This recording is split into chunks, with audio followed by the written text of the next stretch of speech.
Зайду тоді в Карайді, спитаю, чим відрізняєтесь від, під таксі здають машини всі.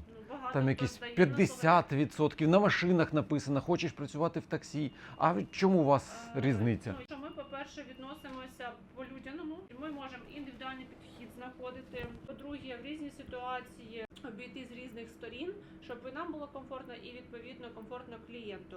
Завжди підемо на допомогу. Людина взяла у вас автомобіль під виплату. Так. І, наприклад, раз вона брала під виплату, значить у неї не вистачає всієї суми.